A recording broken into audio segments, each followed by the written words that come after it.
Hi there, and welcome to Conversations with the Hostess, a podcast about building community and connections through hosting. I'm Amy, a wife, mom, naval officer, online party planner, and friend for life maker.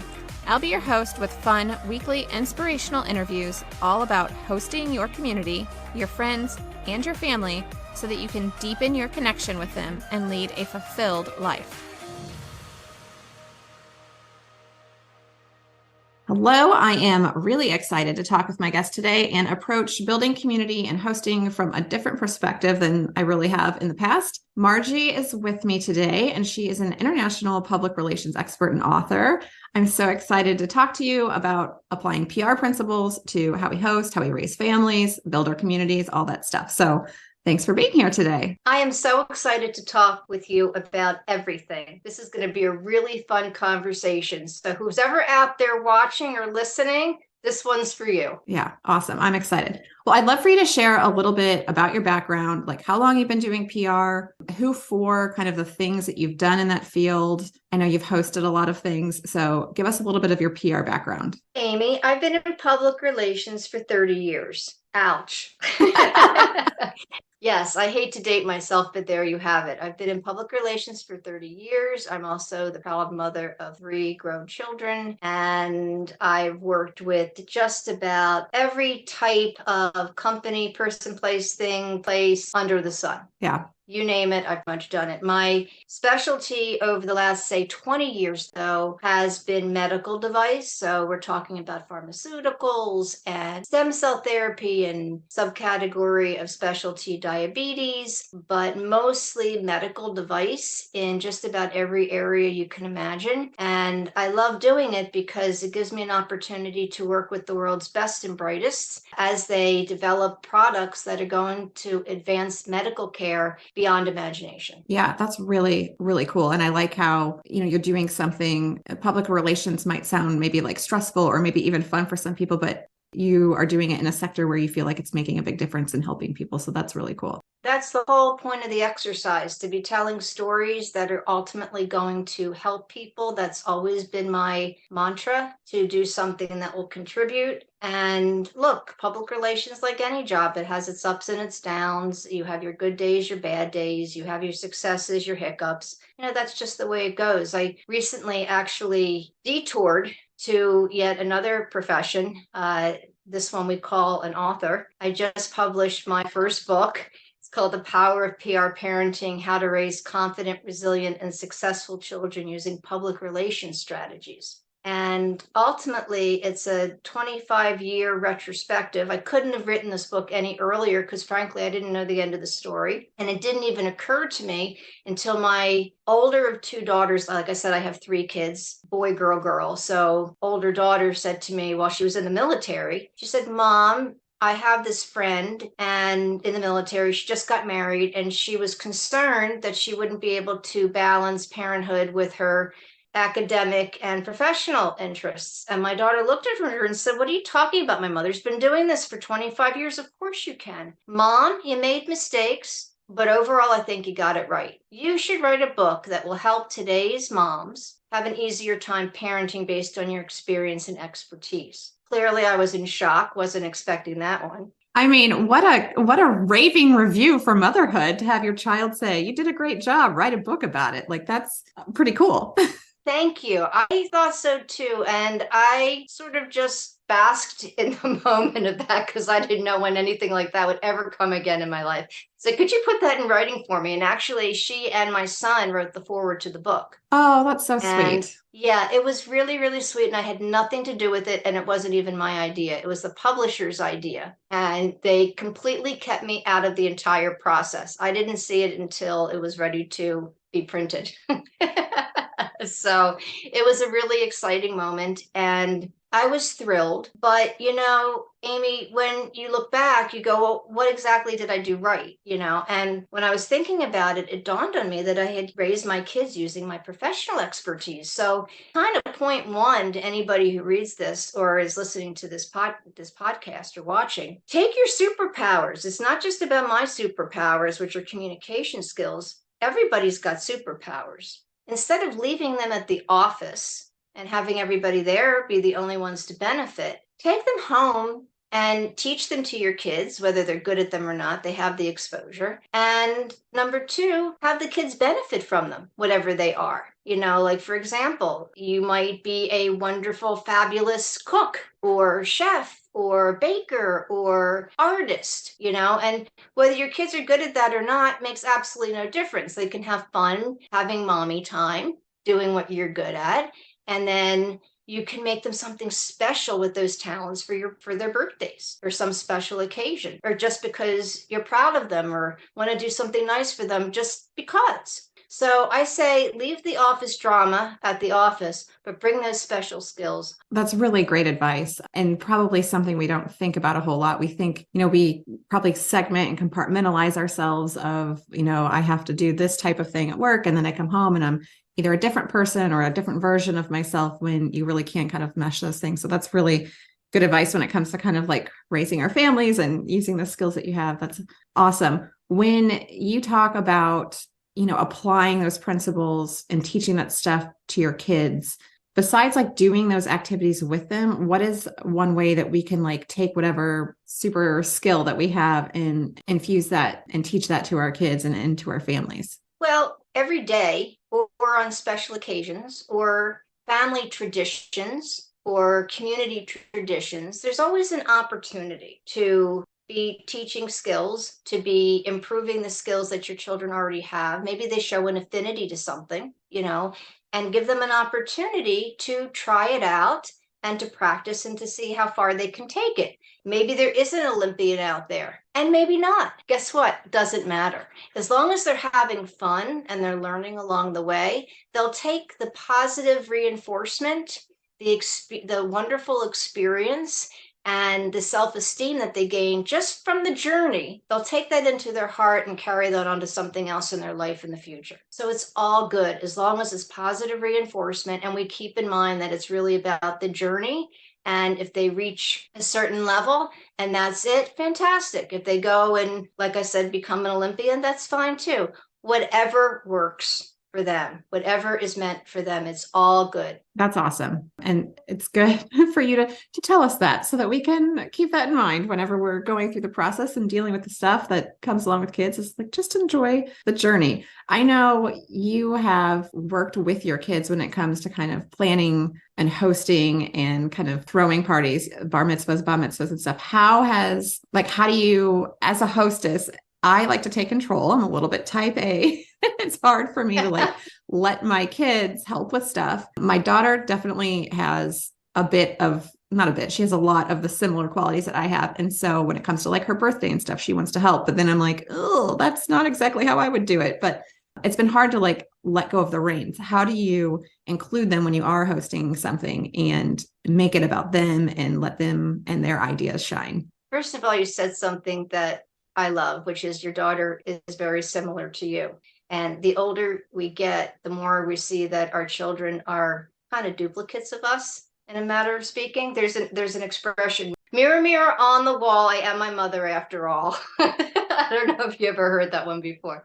But what we would do, and what I would encourage everybody to do, is remember that our kids have a front row seat to whatever we're doing. And they watch, and they hear us on the phone, and they see us on our laptops, and they watch us interact and whatever our schedule is that day. So when you're party planning, whether it's a small party and just, a couple of people with the family, or whether it's a big, huge wedding, or in our case, bar mitzvah, whatever it is that your particular community or background would delegate. And there's lots of details. You and I both know it, and anybody out there who plans a party. You have your lists and you have your executive thinking. You close your eyes, you choose your venue, and you decide, okay, I'm going to close my eyes and say, what do I want this to look like? And then you see it in your head. You see it in your imagination. And then that's the picture that you want to create. So I taught my kids to do the same thing. We would go to the venue and I'd say, okay, everybody close your eyes. What do you see on party night? What do you see? And then they would call it out. So that's what we're going to create. what do you have in mind? Like my one daughter wanted to have an X Factor type performance for her bat mitzvah party. All three of my kids were the entertainment at their bar and bat mitzvah parties. I didn't see any reason to go and hire anybody technically because it was their big day. It's an opportunity to help them to build self-esteem and self-confidence and to be in front of a supportive, cheering audience, right?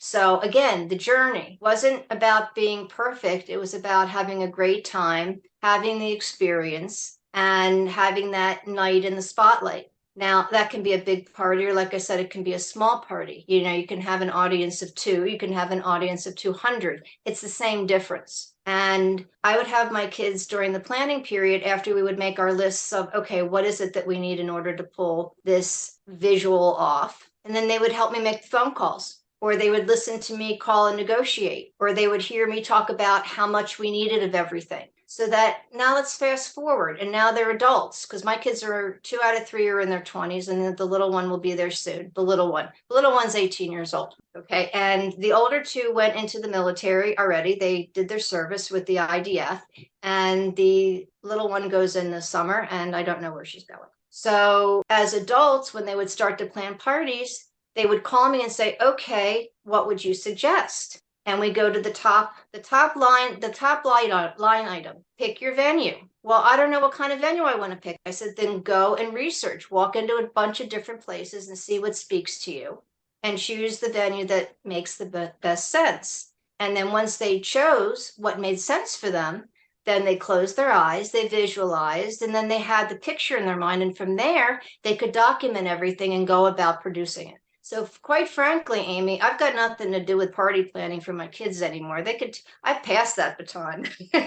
I hope one day that I can also pass the baton and my daughter will just take it up. I mean, she already randomly for lunch, like in the summers and stuff, she'll be like, what's for lunch? I'm like, I don't know. Like, I haven't really planned anything. She's like, I'm just going to make a charcuterie board. I'm like, fantastic. You do that.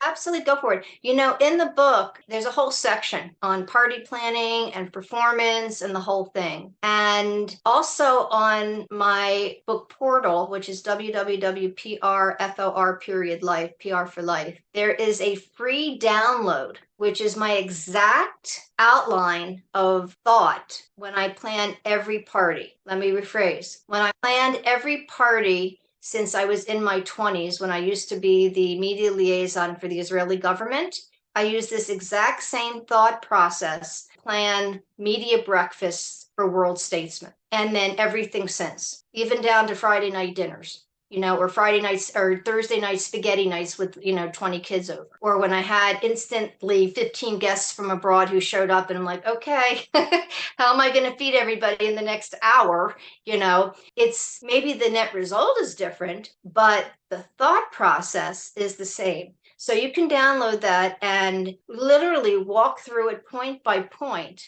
to help you not pull your hair out, know what to do next, know what questions to ask yourself and how to go about it. And in the book, you'll find that in addition to all the stories, because each chapter has personal and professional stories, but I'm also going to show you how you can do the same with a bunch of exercises, including party planning, including the performance part of it to help your children with building self-esteem in a fun, positive way.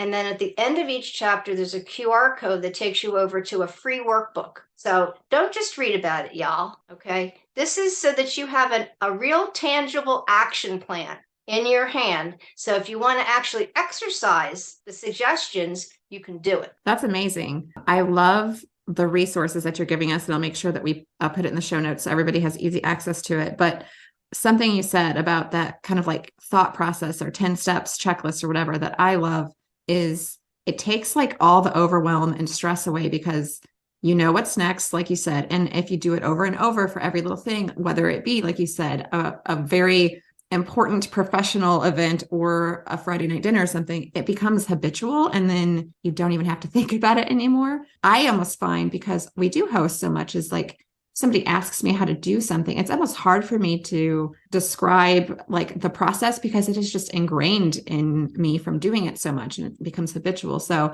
having something like that laid out step by step is really helpful. And I know my listeners can get a lot of value out of it. So we'll make sure that we have links to it. Can we talk a little bit about like building confidence in your kids as a military family. We talk a lot about how military kids are resilient. They're used to kind of picking up and moving every few years, leaving friends, leaving schools, leaving communities they've worked to build as children, and then having to like do that over and over again. And we say that that makes them resilient, but what does that actually mean? And how can we encourage them to be resilient, not by ripping them out of their normalcy and moving them somewhere else, but what are some of those PR techniques that can help build some of that resiliency and confidence and knowing that they can go into any situation and feel like they know what they're doing or proud of themselves afterwards?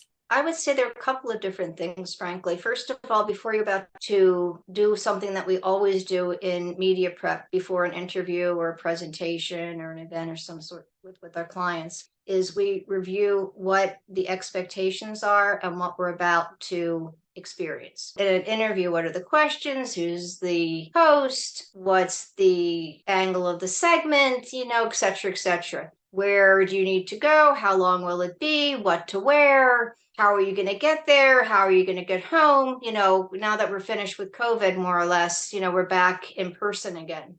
And if it's electronic on Zoom or some electronic format, then you walk through all the details of that particular opportunity. Now, if we translate this into parenting, okay, where is the next town we're going to? What will the school look like? What's the community composed of? Are there a lot of, will we be with military families again? Will we be with the civilian population? Where exactly are we going to live? How far is it to walk or to drive to school? What are the teachers like? Yes, we have an opportunity to meet with the teachers. And yes or no, will there be a day to meet some other kids to make friends before we even start school? Every single detail, again, close your eyes. What does it look like? And then reverse engineer. Now, in terms of confidence, part of building confidence is knowing what's coming up next. So there's this little amount of surprise. I mean, listen, nothing's perfect.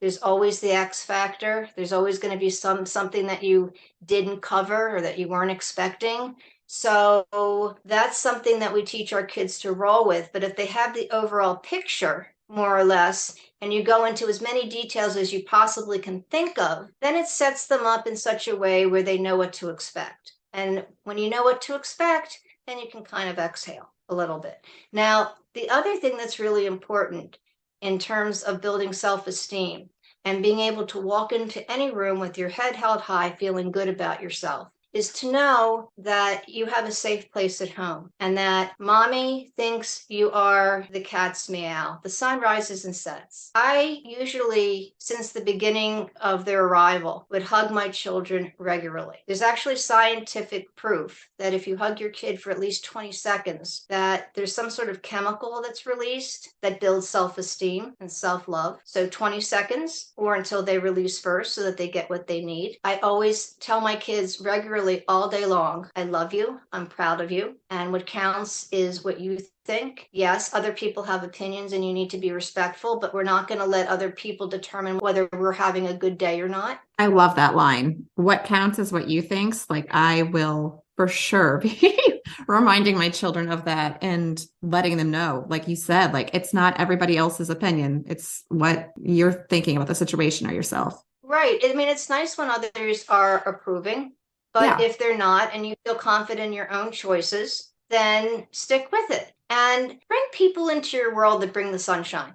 If somebody's a rain cloud, be nice, be respectful, but really try to surround yourself with people who bring the sunshine. And again, what's really important, because you're going to be surrounded by both peers and adults who may or may not agree with the way you approach things or agree with your opinion.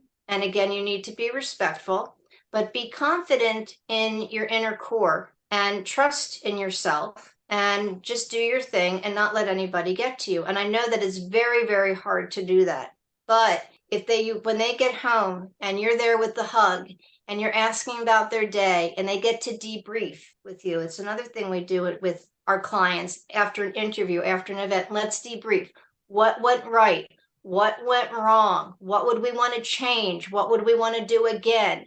And ask your child, what is your opinion? What would you like to do again the same way? What would you change? What kind of end result are you trying to go for? And the more you have these kind of debriefs and with a hug and a well done and positive reinforcement, even if it's nothing more than just a smile, or your kids sitting at a table doing their homework and they look up at you for a split second and you wink at them or smile. These little interactions build confidence and self-esteem in our kids. And they know that everything's going to be okay. Even if it's they had a rotten day, they can still exhale. Great advice. I love talking to mothers who are like 1 or 2 stages ahead of me because we get all of this wisdom and it helps us, get there a little bit more confidently and help our kids get there a little bit more confidently. I was just going to say, I wanted everybody to know that we're not the perfect family, okay? We're not the Brady Bunch by any stretch of the imagination. We had our ups and downs, challenges, and most of life has been a zigzag. And my kids might come home from school because somebody said something really rotten, or there was a terrible experience or an interaction less than favorable.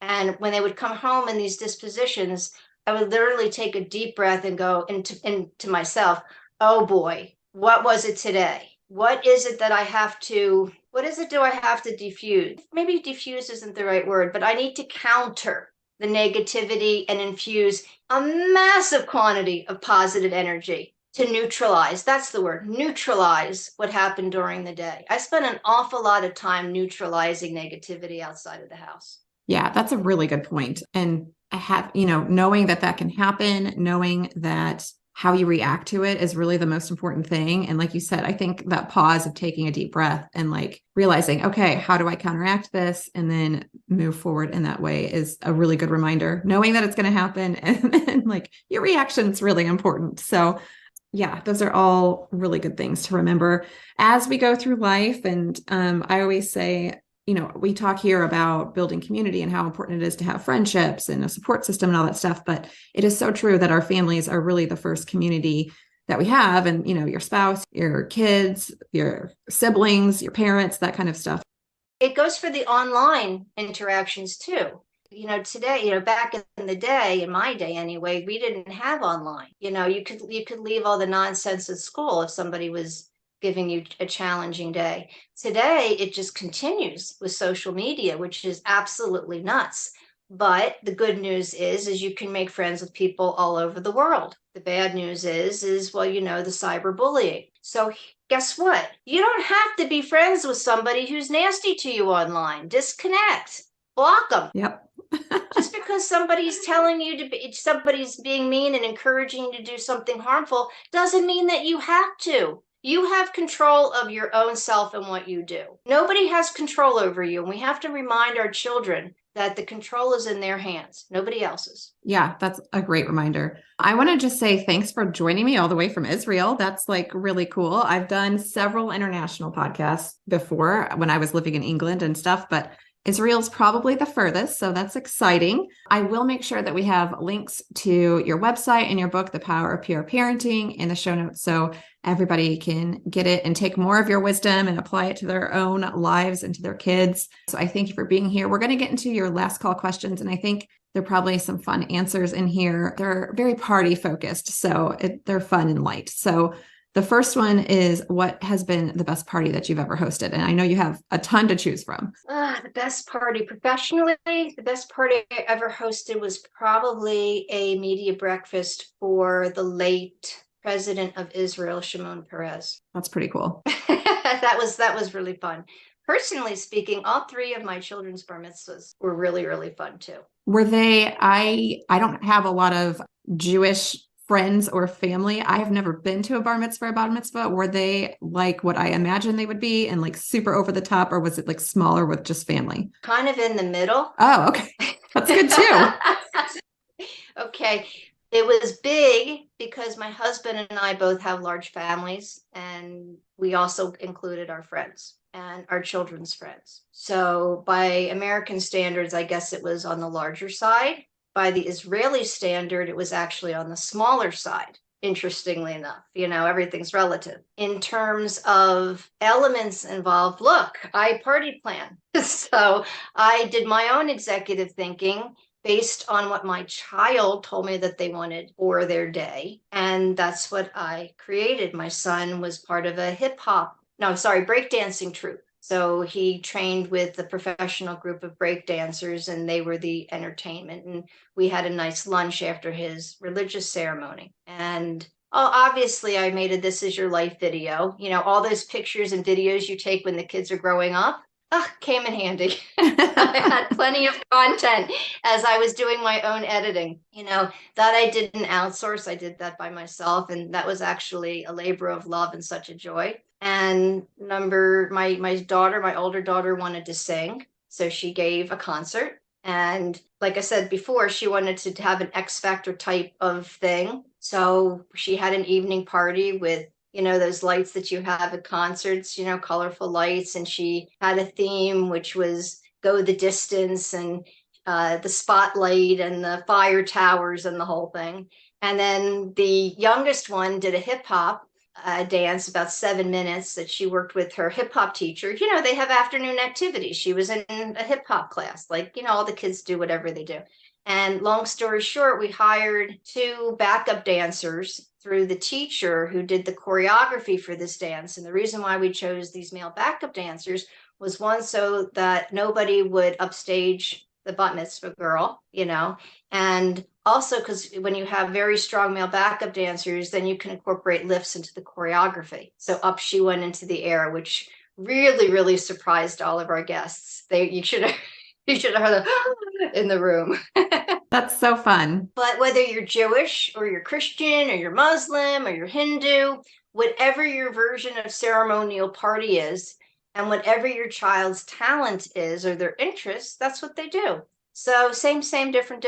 Yeah, no, that's awesome. Those sound very fun and very elaborate, so by American standards anyway. So that's really cool. All right, this next last call question is, what is the best community that you have been a part of, and what has made it so great? Community. Well, I'm part of the American community, part of the Israeli community. I'm part of the military family community, on and off, because I have 3 children. And like I said, 2 have been through the IDF already, and the last one's going in the summer. So they're all my favorites for their own special reasons. Yeah, so true. Everything has its thing that makes it what it is and makes it the reason that you like it. And it can be different from all the other things that you're involved in, which is the best part about community. So, all right, lastly, what is the best party hosting tip that you have? Before you do anything, pick your venue where you want to have your party, whether it's on the beach, at a hotel ballroom, at a community center, or in your backyard. Doesn't matter. Go to that location with your eyes open, and then look around,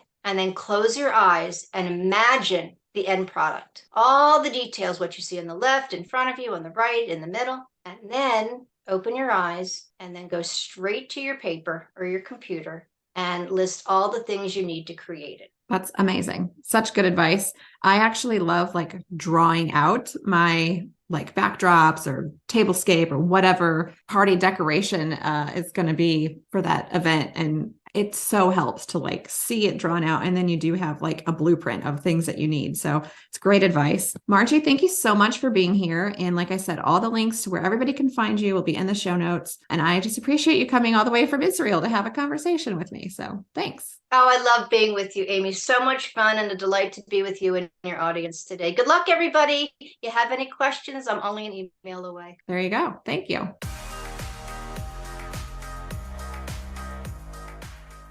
I've read another book that I am going to highly recommend, and what's great is that there are plans to turn it into a show. So I may be sharing the show in a future binge segment if it's as good as the book.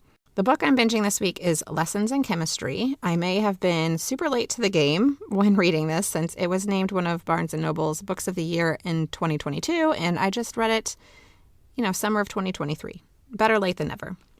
I really enjoyed it, though. It's about a woman and her journey as a scientist, which sounds maybe stuffy, but that's not totally what it's about. So I recommend it. Give it a try. Don't let the whole scientist thing dissuade you. So there are a ton of elements to the writing that I really loved in this book, especially how it's written from so many different perspectives. Even the dog has a say in how the story goes. So that was kind of cool. And I think if you have daughters, it's also a really good read because so many of the struggles that women go through in the book, which takes place in the 50s and 60s, are still present today. And the main character raises her daughter in a way to make her really strong, smart, question the status quo.